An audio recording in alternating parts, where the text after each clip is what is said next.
নির্বাচনের আগে জমে উঠছে রাজনীতির মাঠ। পেছনের দরজায় চলছে নতুন সমীকরণ, নতুন অঙ্ক। দীর্ঘদিনের দ্বন্দ্ব, মত পার্থক্য আর প্রতিদ্বন্দ্বিতা পেছনে রেখে এখন একসাথে রাজনীতির মাঠে কাজ করছে ইসলামী দলগুলো।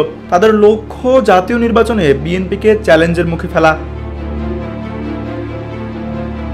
পরিস্থিতি বলছে তারা সরাসরি কোনো জোট গঠনের পথে হাঁটছে না, তবে ঘরোয়া সমঝোতার ভিত্তিতে আসন ভাগাভাগির ফর্মুলায় ইতোমধ্যেই একমত হয়েছে জামায়াতে ইসলামী, ইসলামী আন্দোলন বাংলাদেশ, বাংলাদেশ খেলাফতে মজলিস সহ আরও বেশ কয়েকটি দল।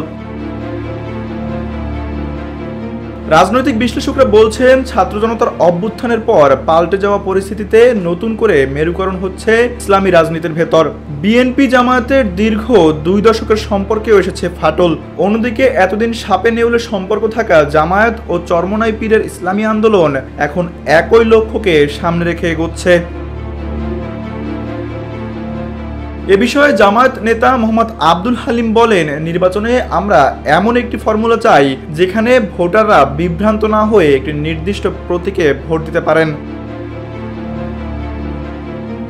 ইসলামী আন্দোলন বাংলাদেশের মুখপাত্র গাজী আতাউর রহমান জানান, আমরা দেখছি এবার মাঠে মূল প্রতিদ্বন্দ্বী বিএনপি। এছাড়াও বর্তমান রাজনৈতিক পরিস্থিতি বিবেচনায় রেখে আমরা সামনে এগোচ্ছি। ইতিমধ্যেই একাধিক রাজনৈতিক দল স্থানীয় সরকার নির্বাচন, জাতীয় নির্বাচন এবং সংখ্যানুপাতিক ভোটের মতো ইস্যুতে প্রাথমিক ঐক্যমত্যে পৌঁছেছে। জোট নয়, কৌশলগত সমন্বয়, এটাই তাদের পথ চলার নতুন সূত্র বলে জানা গেছে।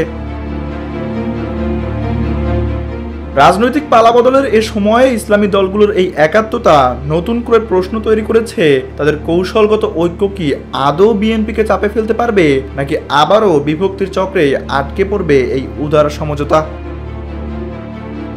তানভীর আহমেদ, এনপিবি নিউজ।